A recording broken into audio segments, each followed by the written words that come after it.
Well, hello, everyone. I'm glad that you could attend. And for those who watch later, hello, and thank you for watching. We are Stickhouse Sanctuary. We're federally licensed wildlife rehabilitators. And that means that not only do we take in the native species here in our area, but we also take in migratory species.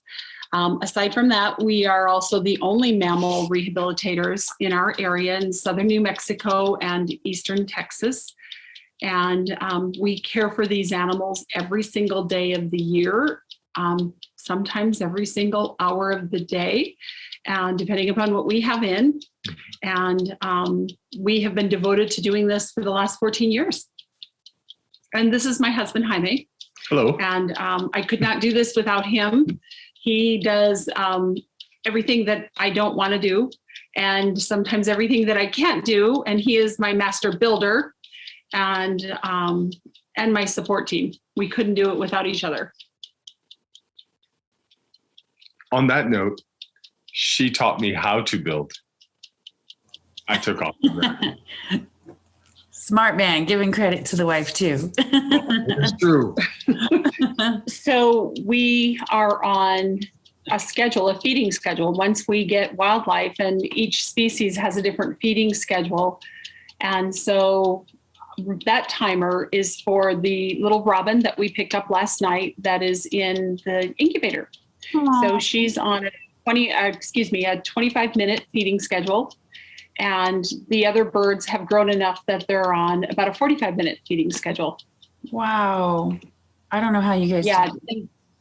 Well, we have several timers, and they'll be labeled, and depending upon if I have to bottle feed mammals or just different species have different timer schedules. So, and they have a little loop and a hook, and I hang them on me and walk around ticking. Oh my gosh. I mean, do you have multiple going at times? Sometimes, yes. Oh my gosh, that's amazing. Yeah, we can do that. And, because it's so much better than having just a chart. Yes. Because, you have to be in front of your chart all the time. Whereas a timer, I can go off and do other things. And the timer goes off. I look at it. I know what species I need to be feeding, and we go right back to it. Oh my God.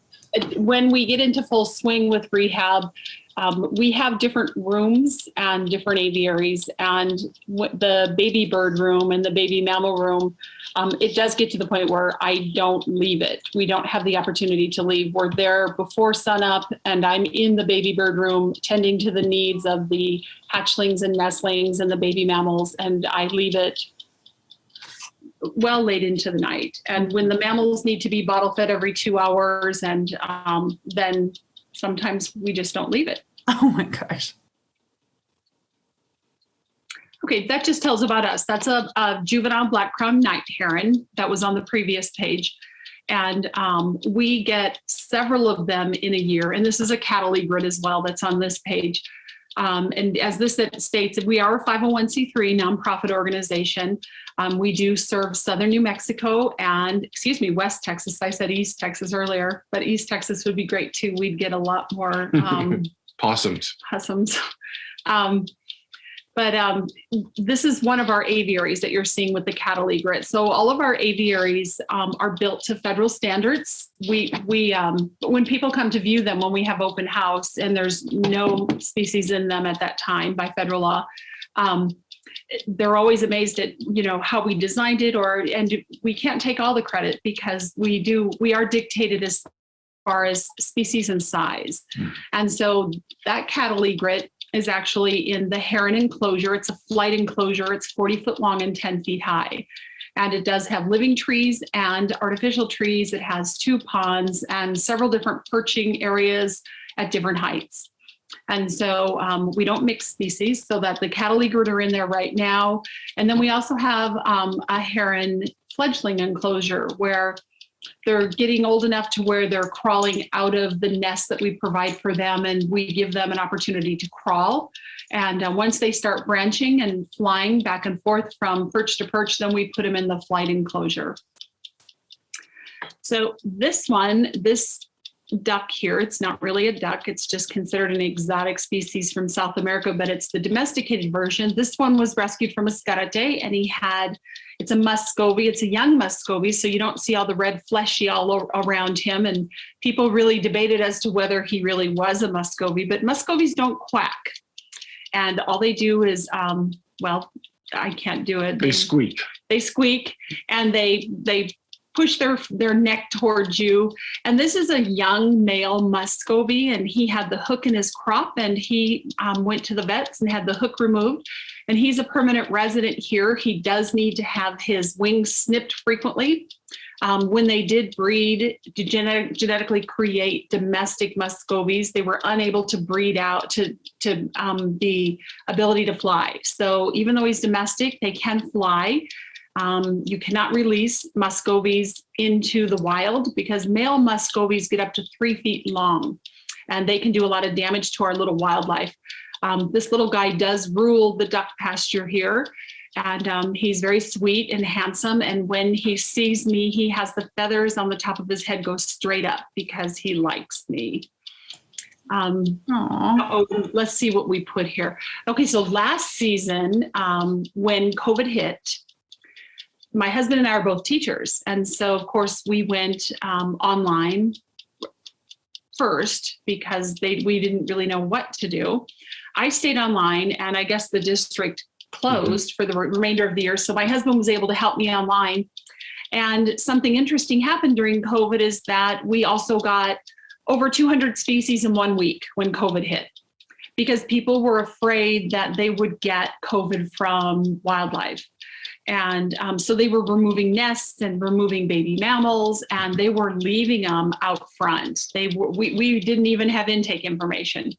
So my students learned a lot about wildlife over the computer because we were in the baby room feeding while we were teaching, and the kids loved it.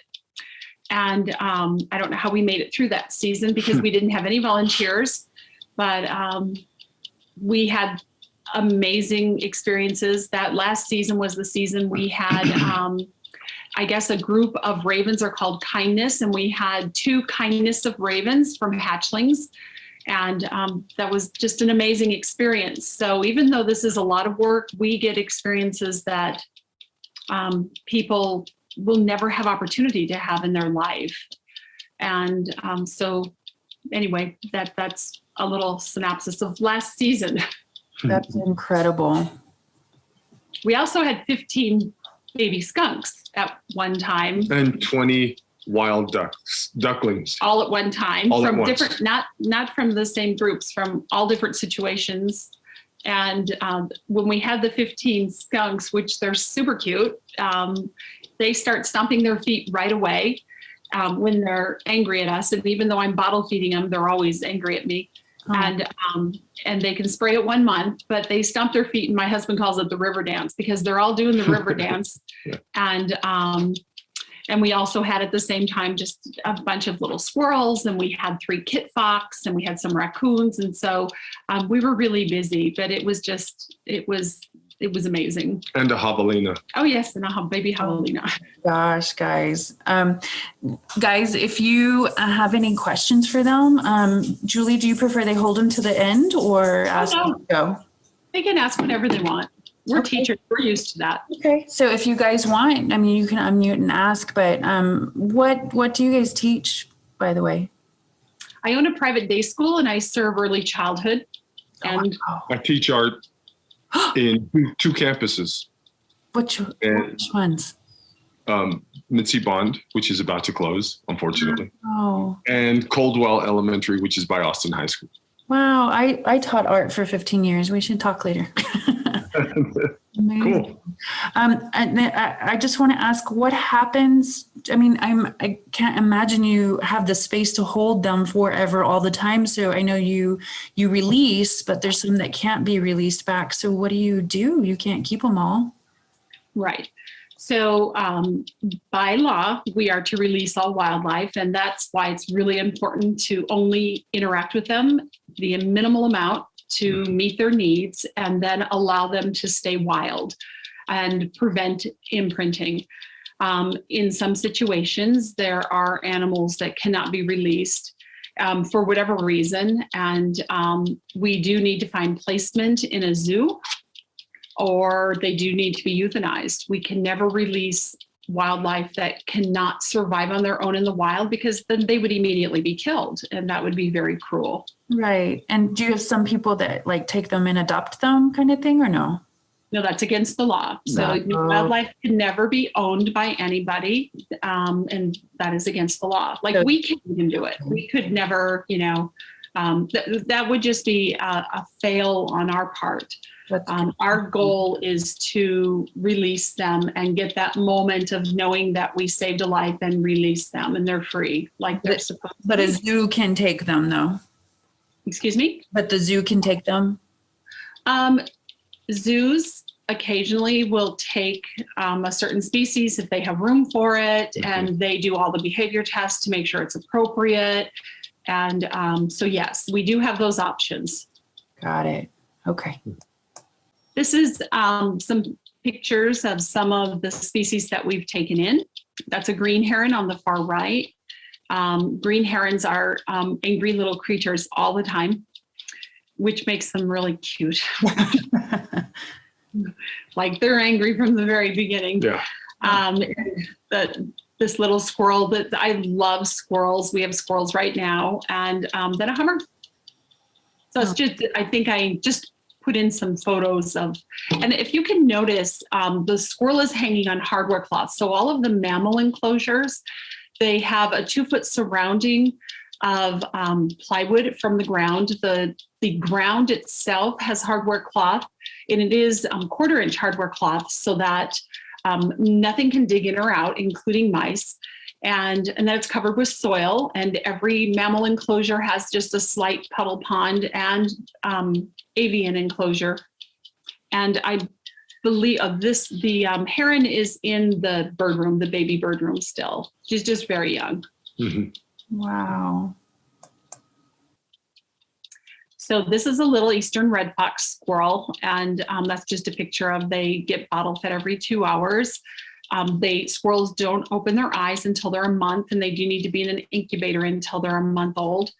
And you have to be extremely dedicated and know that their life depends upon you. If you miss a feeding at night, you may wake up and those little squirrels did not survive because they've missed that nutritional requirement. And so I'm just programmed. I automatically wake up. If I know that I have wildlife that needs to be fed, I just wake up and go feed them. I was going to say, do you ever sleep, Julie? In between, yes. Oh my gosh, it's like having a newborn all the time. Yeah, Yeah. it is. I should have had like 20 children, because I'm just wired to just get up and feed, I guess. Okay, so here's our javelina on the left, raccoons, and then kit fox. And we need to meet all of their needs, and that includes bathing them if they get messy, and keeping them safe in enclosures. And so this is just some photos of examples of the species that we take in. Oh, there's the little river dancers. So they're so cute. These are baby skunks on the far left. And then they're newborns. And then here's an example of on the top of when they get a little bit older. They are the same age, and one is larger than the other. And what's interesting is that every skunk's markings are different. So I actually got to know every single skunk. And they're just, I really like skunks. And down below, I just can't say enough about, we could do a whole presentation about skunks. I have seen your posts on Facebook about the skunks, and I always wonder, do you get sprayed all the time, or how does that work? Yeah, all the time. Oh my gosh. Yeah, we just recently, like 3 weeks ago, About 3 weeks per month. we got a call about, I guess there's big skateboard parks. I would have never known because I'm not a skateboarder, but they're just like this concave impression in the earth, and it's concrete, and the deep, and it's like sequential depths of these bowls. And I bet they're a lot of fun. if you like that kind of thing, but the poor skunk fell into it. And the surface is extremely slick. And so of course he couldn't get out, and there's no way for him to get out anyway, because he can't, climb vertically on a slick surface. They definitely can climb fences though. And so we were called, and it was a huge skunk, huge. But so my husband brings this ladder, and it like unfolds, and we went down into this bowl, and then we went into each bowl of sequential depth. Yeah, it might have been depth at that time. It's very deep and it's slippery. And then I just approached the skunk, and I just throw a towel over them and tuck their tail quickly. And yes, she sprays the entire time. Ew. And we got her out and just released her, because that's what she wants. She doesn't need to come to rehab. She just needs to be helped. And if we don't go help her, she's going to die in there. There's nobody that's going to be insane enough to climb down in there and get her. And there were skateboarders up above that were watching us like, this was their entertainment for the day. And we put them to work. We're like, you need to hand us the ladder. You need to hand us the put them to work, because there's no such thing as gawkers. If you're going to be hanging around, you're going to help. Exactly. Oh, that's awesome. Yeah. And that skunk was very happy to get out. I bet. So these are some ravens on the left. And this is a hatchling robin on the right. Oh my gosh, they just look like cartoon characters on the right. Yeah, and I think people always, when they send me a picture, the first thing that happens when someone calls is I ask for a photo, because it's important to identify what species we have. And especially if they want to try to put it back in the nest, or they're trying to build a nest, first we need to make sure that it's a species that nests in a tree. And so, because there are a lot of species who nest on the ground, and people are unaware of that, and they'll keep trying to put it up in the tree, and it keeps, and so I ask for a photo, and then that helps to know what our next step will be. And especially if it has no feathers, we need that bird to come to us, especially if it's taken a fall. But the ravens on the left came to us from New Mexico. It was on a power plant, and they had built their nest, and their nest is just amazing twigs. And you'll see, I think there's a picture in here of, we have to build the same thing, and there's a purpose to create nests for each species the way that they would have had. And it helps them to grip and not have splay leg. And so I'll show you in just a little while when we get to that. Here's another example of when something needs to be removed from a construction site or electrical hazard. And we will keep the eggs in the incubator, and we candle them to ensure the growth is still continuing. And there's an appropriate humidity level for eggs, and incubation periods are different for this different species. And so we have eggs. We actually have an egg that should be hatching today in the incubator. But let me just interject, especially for certain eggs, especially around a construction site or a power grid or pole or utility pole, whatever, there's certain protocols that have to be followed. And if it's an electrician, he has to tell a supervisor tells the person who's in charge of environmental of the electric company, and then he contacts us. And then he also has to contact federal and get permission to remove the nest and remove the eggs.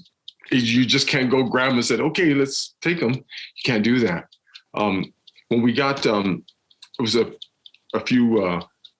a year and a half ago, we got from Columbus, New Mexico. We got from the Border Patrol, there was these eggs that they had found on their X-ray machine. And they couldn't understand why that every time that a vehicle was passing through and they were scanning it, that this little blip would come out, and they kept on pulling these cars over and investigating. Then they finally realized it's something in the machine. When they looked in the machine, they were Roadrunner eggs. Oh my gosh. So they had been x-rayed several times, and they really didn't think that they would just be viable egg, but they all did hatch. Yeah. And so we had the opportunity to have all of these little hatchling roadrunners, and we actually have 2 roadrunner eggs in the incubator right now. Yeah. Wow. And the reason for not being able to remove them instantly, is that because they don't want somebody to get hurt, or No, it's for the animals that, for the animals? yeah. They're federally protected species. And so even I think people don't realize that the nest that has eggs or nest that has babies, hatchlings or nestlings, they are also protected as well. So they need to get federal approval, and it needs to be evaluated. Like, is it necessary to remove this nest right now? Does it cause a hazard, or do we need to make these people wait, till they hatch and fledge out? How And long so- does that approval process take? It's pretty quick, especially if it's considered like an electrical situation. It would be an immediate hazard. So it's very quick because we know who to call, and we can call those people, and the environmental person for the electric company, he knows who to call right away, and we get approval. And the Roadrunner eggs that we have right now, it was a new build, and they were just ready to put the roof on, and a Roadrunner went there over the weekend and built a nest. So they had laid 2 eggs. And when they arrived at the construction site, the Roadrunners were there at the nest, and they were intending to lay more eggs, and they needed to put the roof on this new house. And so they had to get approval, and then they brought me the eggs. The game warden brought me the eggs. Okay, so we have a variety of eggs on the left, and here's some hatchling robins in the middle, and then we have more hatchling robins, and right in the middle is a Eurasian collared dove hatchling. Are you guys pretty good at spotting an egg just by the way it looks, and you know what it is instantly? Not all the time. Most, but we also have this magical book that has pretty much every egg, a photograph, and true size. And so we can match eggs up to that as well. But we know the common ones that we have. The Roadrunner ones are almost the exact same size as a pigeon egg, and they're the exact same color. They just have a slight different shape to it. So we match it up to the book. Plus, I mean, we knew they were Roadrunners because the Roadrunners were present. And so, and having a fit. So, but sometimes we just go to the book and match it up.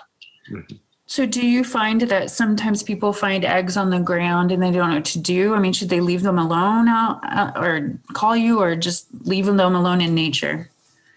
Okay, that just happened this morning because it's windy. A person called me and they did the right thing. They found the eggs. They called me right away. They found the nest material, and we guided them as to how to put it back in, such as like a wicker basket that's shallow, so that whatever you choose to put the nesting material back in should mimic the same shape as the original nest. And so this was a dove nest. So I provided her with a flat basket that just has a little edge. And then she's able to tie that back up into the tree exactly where she found it, because then that will ensure the mom bird will go back. And so they should always call us. Sometimes people will find eggs on the ground and they panic and they think, my gosh, I found these eggs under my bush. They must have fallen. Where do I put them? When in reality, it might be killdeer or quail. So they need to call us, and we ask for pictures. We always ask for pictures prior to them touching anything, so that we know if it really needs help or if it needs to be left alone. Got it. That makes sense. So if anybody is watching this video later and they want to get a hold of you guys, how do they know how to find you? We prefer that they always call. If you message me through our Facebook page, I'm not going to look at those messages till the end of the day, if we even get a chance at that point. The best way to get a hold of us is call, and our number is all over the internet. But I will say it right now, 915-219-2365. If we are busy with the animals, I'm going to throw you to text right away, because I can continue to feed while I'm texting. And just go ahead and follow the prompts. If a person does not text me, I will call them back, because then that tells me that their phone probably isn't a text phone. You know, it might be a landline. Got it. Okay, we are the only facility that takes in the waterfowl and the shorebirds as well. So these are some of the birds. I love big birds. And these are just some of the examples of birds that we get in. There's all those ducklings that we had all at once. And the ones on the left are Canada goslings. We had a lot of ducklings at one time. Yes, a lot. Okay, so you can see in the basket on the left, that's an example of the basket that would be appropriate to use if you want to repair a nest and put it back in the tree. There's openings to allow drainage if it rains. And then there's also the ability to tie it to the tree. On the right is they're cattle egrets. And these guys are super cute because when they're hungry, we call it their lip smacking. They do that. And so we have a lot of cattle egrets all the time because the older siblings throw them out of the tree, and the parents will not come down and feed them.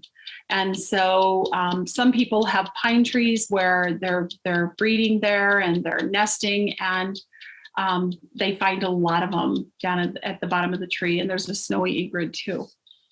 And they let us know when they're hungry. So if you'll notice the raven nest, it is made out of a series of branches crossed, and as they're very small at that time, so they're in almost like a water dish that might be appropriate for goats, just a small water dish.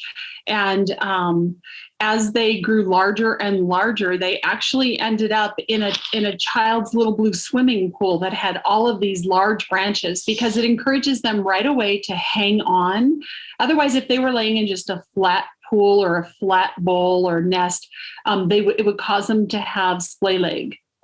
And so this is appropriate for them, and this is how they would be in nature. What is splay leg again? I was about to tell you. A splay leg is what happens is that the bird is resting and he's able to put his normal posture of his feet curled up underneath him. But what happens, certain birds, as they're developing, their leg starts to move out and the weight of their body's pushing out, the leg will literally start to grow with it extended, and it's really difficult to get them to pull that back in a normal posture or position. Yeah, it impacts the growth of their joint, their hip joint. And so their legs go out to the sides as opposed to being under them. And this encourages them to grip and keep their legs in place and grow healthy the way. Okay, we have black crowned night herons on the left, a fledgling. I want to talk about the one on the right. So these are swallows, and when we have swallows, even if they're hatchlings or nestlings, and those guys are fledglings right now, we have specific nests that are actually made for us through Wildlife Rescue Nest. They're a nonprofit, and they make nests that mimic nests in the wild. And so we put them in a nest situation where they are hung up high. They're not down in a little nest on the ground or in a cage. And they learn to swoop out and fledge out as they would in the wild. And so that way they're rehabilitated appropriately and learn right away. Now, the constant misconception of birds that look like this, they're fully feathered. A lot of people think, well, there's something wrong with it. It's not flying away. And as they get close to it, it just hops away. Well, it takes about anywhere between 10 to 12 days for it to start to develop its full flight feathers. And then from there, it'll fly away. But a lot of people see that there's this bird on the ground. Even hawks do this, even owls do this, that their babies will leave the nest, go down to the ground. They look fully feathered. A lot of people think there's something wrong with its wings. It's not flying away. Those are fledglings. And then within a matter of time, they will eventually fly off. But as the fledglings are on the ground, they're being observed by their parents up high, and the parents come down, feed them, show them how to peck, show them how to forage for food, and then they fly off and still monitor them. But a lot of people pick them up. And then that's where we try to tell them, please leave it alone. That's what I think. I've brought a bird to you because it was on the ground and I didn't know what to do, but it was just a baby, right? And I think you guys told me to leave it alone, and yeah, it went away. So it was a fledgling. And I think the fledgling stage is so important for their development because there's a purpose for them to be on the ground. That's where they learn to peck. That's where they learn to hunt. And that's why swallows don't do that, because they swoop out to learn to hunt in the air with their parents. All other birds will go to the ground, and their parents come down and they will feed them, but they also teach them how to hunt and peck the ground. And the parents go back up because it encourages their babies to fly up to the parents. And so a lot of people think their wings are broken and they want to bring them to us, and we tell them to put them back. And we also request that they not move them unless they're in imminent danger, such as being run over, because cars don't know about streets. And but the adult bird needs to be able to see them, so they can't be moved any further than 10 feet from where you originally saw them, so that they can continue to care for their baby. Prior to COVID, we held educational presentations for adults and children every month. And we had speakers within our community who specialize in fields such as Dr. Waldrop, who's in charge of zoonotic diseases in our community. He would come talk about bats and educate adults about bats. And then we would hold a children's session pertaining to bats, and they would make like a little bat puppet or something. And we've had the master gardeners, we've had the beekeepers. And so it's just a time when the community can come and learn about wildlife and how they can help wildlife.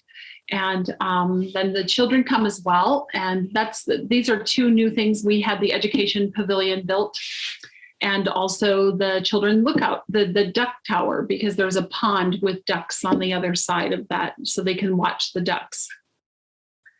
Okay, we did not have volunteers for a year, and we do have them back now. We've had such a great turnout with the volunteer people coming. And right now we're just doing maintenance of fences, and people are coming and painting them, and we're moving fences to make a better environment or safer environment for the permanent resident domestic geese. And the volunteers are going to be building a double mammal enclosure. And also we do have a large garden for the wildlife, and we are going to be building a structure over our large garden, which will be covered in wire to keep the community cats out, because we have acquired somehow a large population of community cats. They keep showing up with their ears tipped. And we do love cats, but cats and gardens do not mix. So it became a glorified litter box last year. And so we have received a grant to build a structure over our garden. And it will be completely open so the pollinators can get in and out, but cats can't. And we're very excited about this. We do have a small greenhouse that we do have all of the produce growing in right now, but I can't wait to get it into that enclosed garden so that we can continue to grow. And we have solved the problem, and everybody still gets to live together in harmony. Mm-hmm. Can you explain how that Amazon wish list works to everybody? Sure. So in the feed of our Facebook page, the Stickhouse Sanctuary Facebook page, there's a little link that you click on, and it takes you to our wish list. And these are items that we know that we've needed in the past, and we know that we will need again. We can't always predict exactly what we will need, because we don't know what species will come to us any given day. But the things that are on the wish list, we know that we will need based on what has happened in the past and just history of rehab. And so when you click on something to donate to us, it will automatically send it to us. So you pay, and you have the option to let us know who sent it to us, or if you want to remain anonymous. And then we always post the things that are sent to us, and are very grateful and thank the people if their name is identified on the little enclosed slip. So this is their Facebook page. It's pretty active with updates, right? Yes. Yes. Okay. Yeah, you guys are really good about posting a lot. And I think you have a pretty strong following, don't you? I think so. I don't know. They updated it. We're not computer savvy, and they updated it. And we have difficulty seeing what you're seeing right now. No. All I know is I post pictures. Yeah. But when they update things, then you have to figure out how to get your messages again and everything. And I'm sure that if we could sit down and figure it out, we could. But our main focus is to care for the animals. So. Are you guys seeing my screen right now? I'm on their Facebook page. Yeah. This duck came to us from a housing community.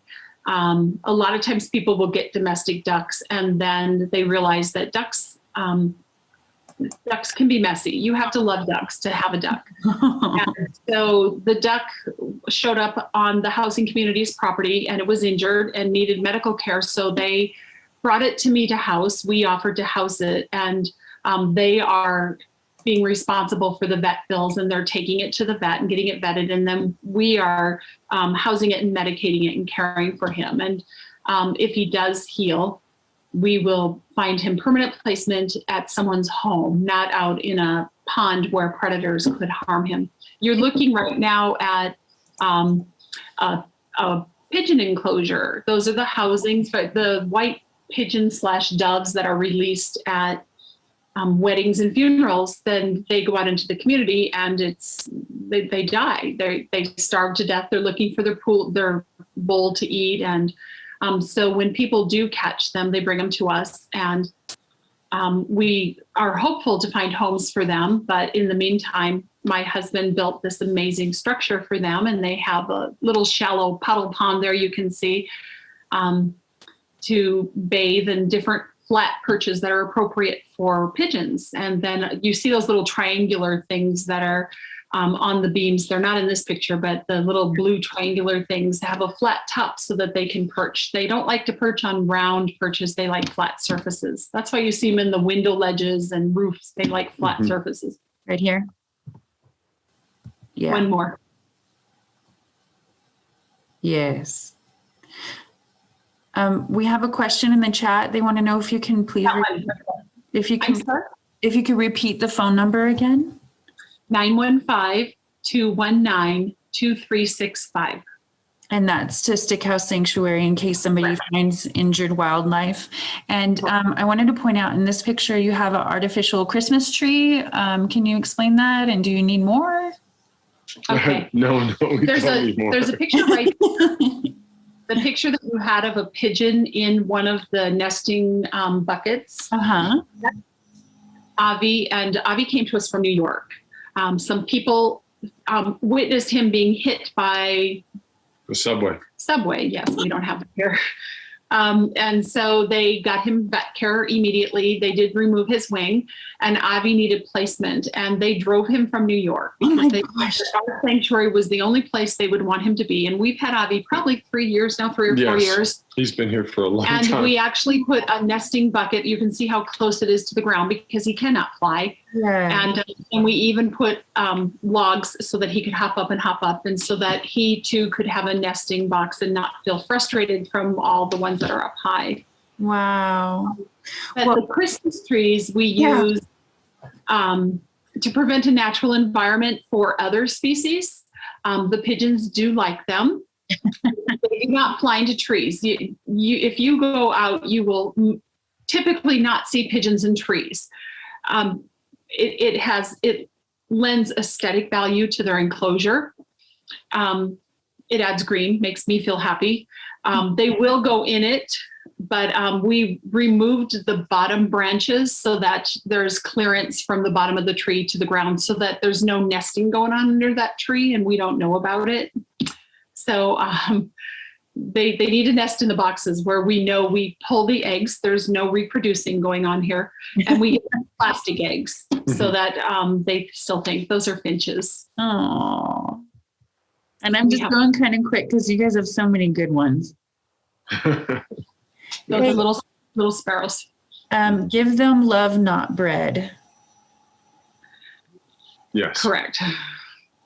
This, the quail that you saw, this is kind of a sad story because this quail was taken at hatch under a tree, and a child was allowed to raise him, and the quail imprinted, and they brought us the quail in January because the quail was dropping feathers. They thought the quail was molting. The quail wasn't molting, and he actually had metabolic bone disease because he didn't have the proper diet, and he also didn't have vitamin D, the proper sunshine. Mhm. So he had metabolic bone disease. When we got him, he barely had feathers, and he looked very sick. We He didn't looked- even know if he would He make looked it. terrible. So with supplements and care, oh, that's a foster parent right there. Yeah. That's not their baby. With proper diet and supplements, he's now an extremely healthy male Gamble quail.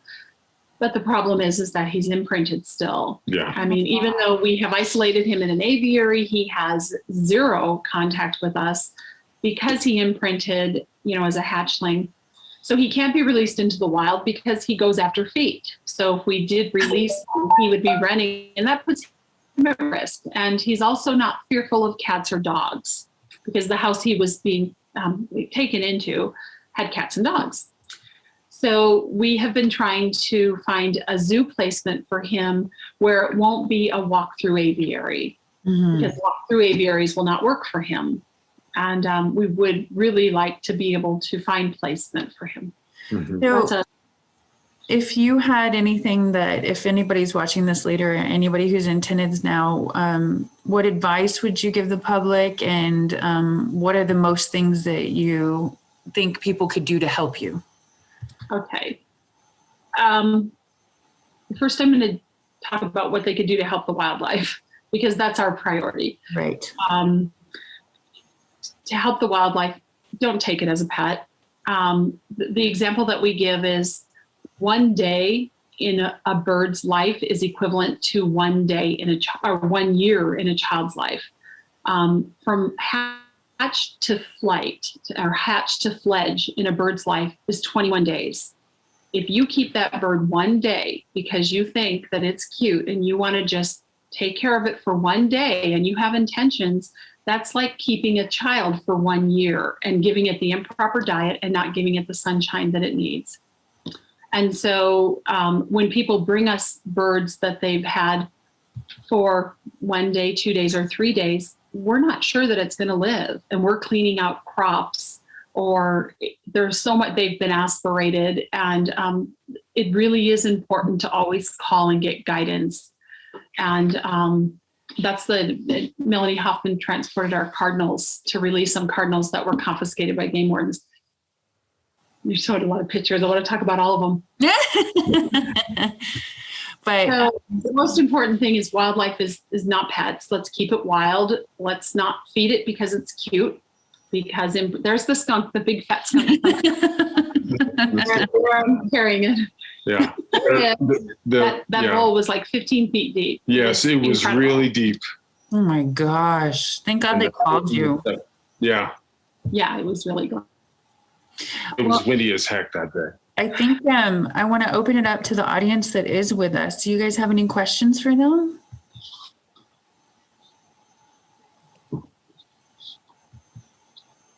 Julie, this is Gary Williams, and thank you so much for what you and your husband do. It's amazing. I'm just blown away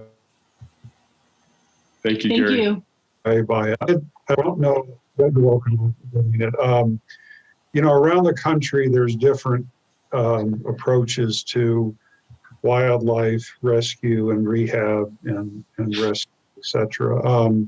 And the scale of what I've looked at, for example, in San Antonio, there's 211 acres that people donated in Condalia, right? Oh, yeah. And, we're surrounded by the desert, and I know you and several others do very hard. In a perfect world, does El Paso need a centralized location with public-private funding? Is it just beyond the reach of what we can do here just because of the needs in this community. But in a perfect world, what would we do here with this if we elevated it, or do we need to elevate it beyond where we are? That's a good question. We're very familiar with Wildlife Rescue in Candalia, and they do have an intake office in San Antonio. We have used their resources many times for situations that we just can't take care of in our environment, in our city. It would be amazing and ideal if we had a facility like that and property like that, and to be able to do that. And I don't know if you've ever visited Candalia, but they run their facility with the animals' needs priority, and it's not open to the public, and they have raised sidewalks for feedings. And it is 100% the animals, are their priority. And to do that here would be amazing. I would think that the only concern would be funding to keep it going. If we had the property, we would be there 100%. Right. But we would need the funding to continue that. And we currently have 2 wildlife rehabilitators, but I do know that one is intending to retire, and that would leave all of the intakes for us.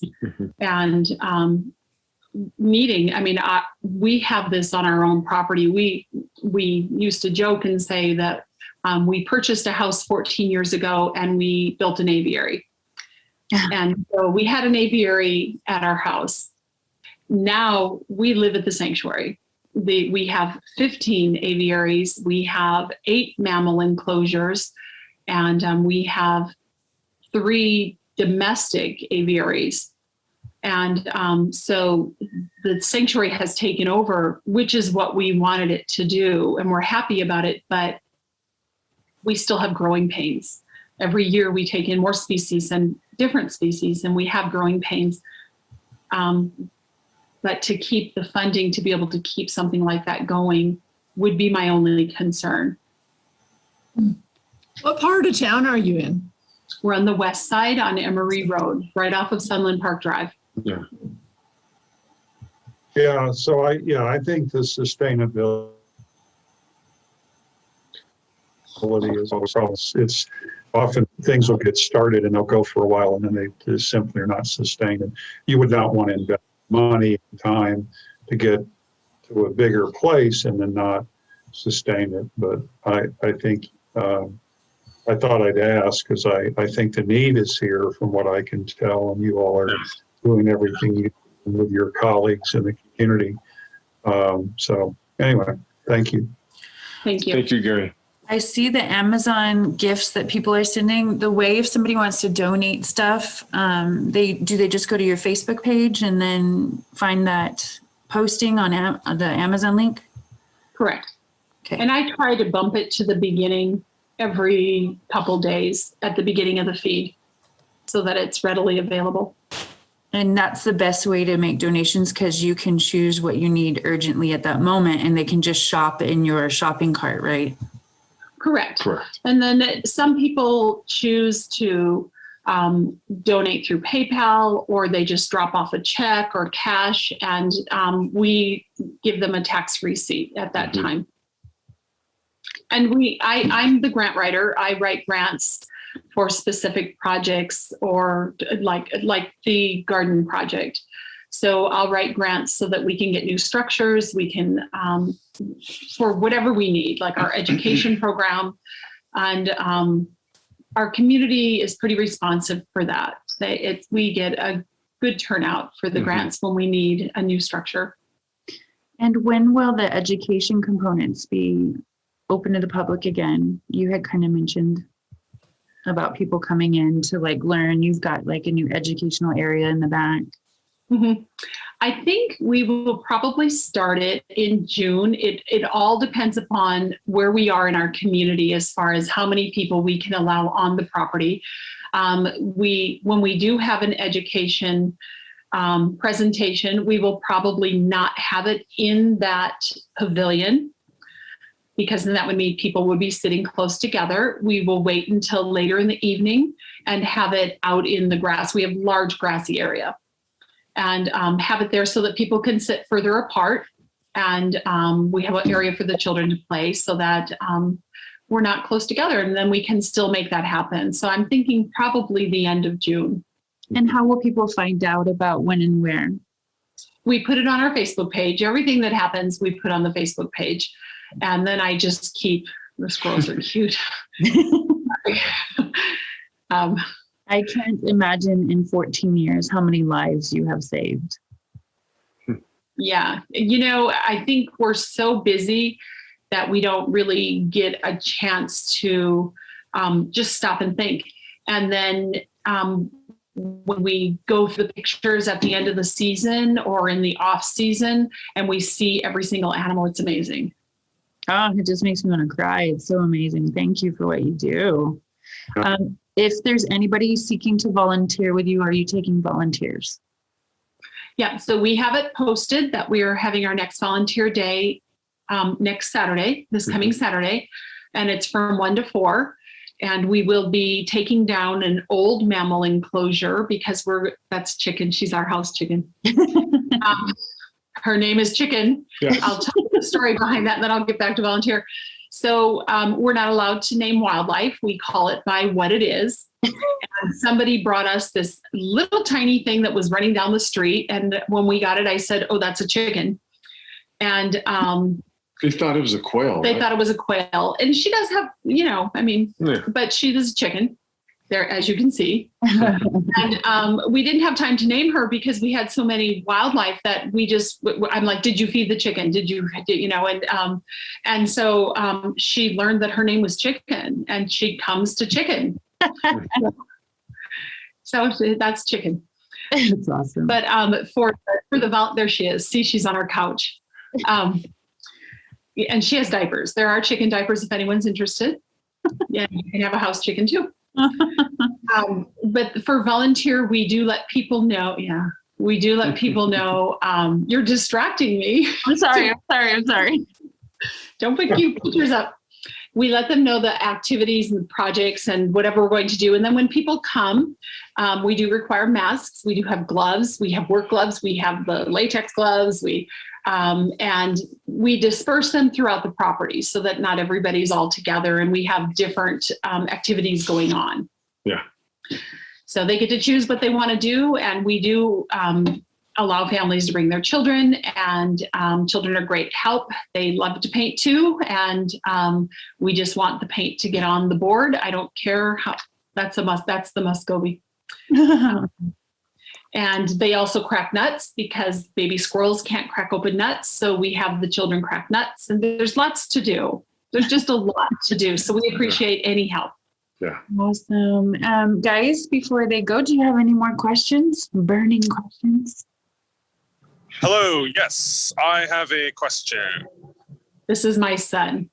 Yes, my name is Adrian Ito, and I just want to know, who is your favorite son? If somebody's hacked this thing I again. know, it's Yeah. hacked again. In the meeting. Yeah, we just wanted to say hi. It's the squirrel. Yeah, That's it's- exactly true. Yeah. Squirrel. For the stuff. Chicken. Chicken. Yeah. So Okay, did talk to you later, bye. did the awesomeness of your mom rub off on you? Does he go around rescuing with Oh, I'm so birds? sorry. I'm back. Yeah. Yeah. Yeah, have I a mean, son. I'm certainly heavily influenced by my mother's own lifestyle. I mean, like, for one thing, I'm her son. I was raised that way. My first animal was, like, the first animal that was my own was a chicken. And I Indoor named it, Was it wasn't Chicken my the chicken chicken? named, nugget. I'm sorry? Was it Chicken the chicken? No, it was Nugget. I'm pretty sure it was Nugget. Which is horrible for vegans. Yeah. No, that's funny though. Yeah, but she was also golden, like a golden nugget, so that worked out too. Oh, Okay. there you go. Okay, That's just a good way to get out of that one. awesome. Anybody else have any questions? And she never answered that question, by the way. Oh, the favorite It's true. thing? Yeah, we'll have to get to the bottom of that a different time. We'll call you later. Bye. Hi. Anybody else have any more questions for Sakal Sanctuary? Great work. Thank you. Thank you. Thank you, Gary. Thank you for tuning in, everybody. Thank you. Hope Yeah, to meet you in person sometime. Thanks. you guys are incredible. Thank you for what you do. Well, Incredible, we yeah. hope to have an open house again. Yes. We have open house twice a year. We have it in the off season when there's no wildlife, but then people can have the opportunity to come tour and see our food prep room and our treatment room and the baby bird room and all of the aviaries and mammal enclosures and just kind of get an idea as to what our property is like and what our day is like. So guys, they're doing all the hard legwork. So I encourage you to help them to help the animals. Go to their Facebook page. If you can volunteer, go to their next volunteer session. If you can't physically do that kind of stuff, but you financially can support them, please go to the Amazon shopping cart because I think everything will be greatly appreciated, whether it's syringes, towels, food, worms, whatever. Please help them out, guys, because they really, they make our community better by helping the animals. So we love you. We appreciate you. Thank you for all you do, guys. Thank you. Thank Thank you you, for guys. having us. Thank you so much.